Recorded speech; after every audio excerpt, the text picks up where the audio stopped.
They say the Tower of London is one of the most haunted places in the world, a fortress soaked in blood, betrayal, and restless spirits. Every tourist who walks its stone halls comes for history, but not everyone leaves with just stories. Some leave with scars. Some never leave at all. The tower has stood for nearly 1,000 years. Kings and queens lived here. Traitors and prisoners died here. And the walls remember. One of the most famous ghosts is Anne Boleyn, the second wife of King Henry VIII, beheaded in 1536 for treason and adultery. They say her ghost wanders the halls, carrying her severed head. Guards tell the same story, over and over. A pale woman, in a green gown, gliding through the chapel of St. Peter ad Vincula, her head cradled in her hands, her lips whispering words no one dares to hear. One soldier swore he saw her kneeling at the altar, praying without a head, and when he blinked, she was staring right at him, her face pale, her eyes full of hate. He quit the next day, but Anne isn't the only one who lingers here. There are whispers of the princes in the tower. Two young boys, Edward V and his brother Richard, locked away by their uncle in 1483, never seen alive again.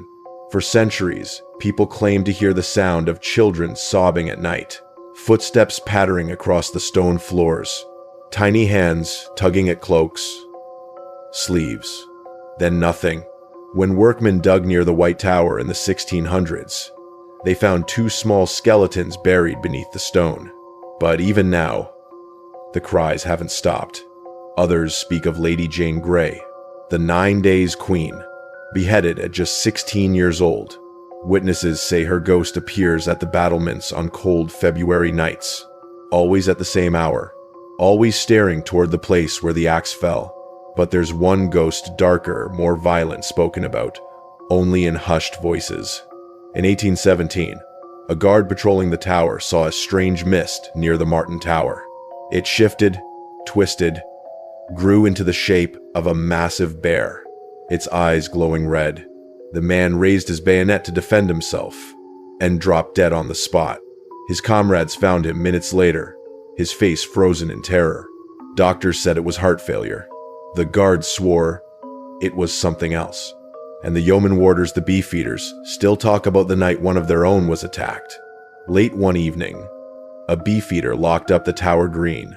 He heard footsteps behind him, slow, heavy, but when he turned, no one was there.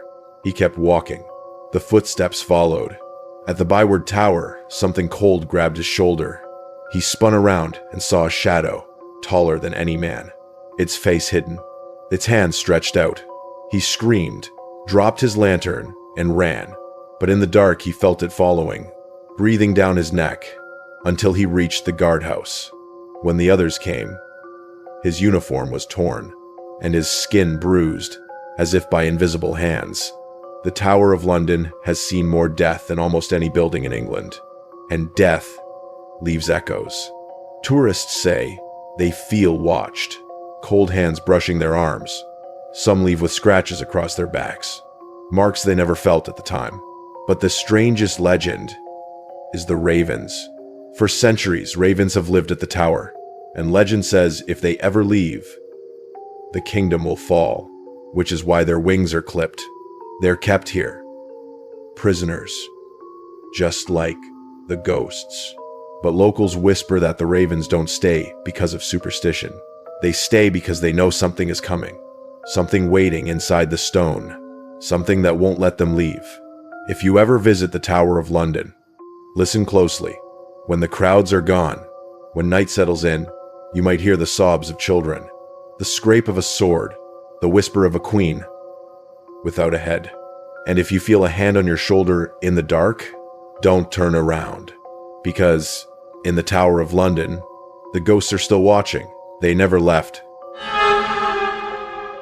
The Tower of London still stands, its stones soaked in blood and whispers of the past. Some say the screams of the condemned still echo through its halls. Others swear they've seen the ghosts themselves. But whether you believe or not, one truth remains. History never forgets, and neither do the dead.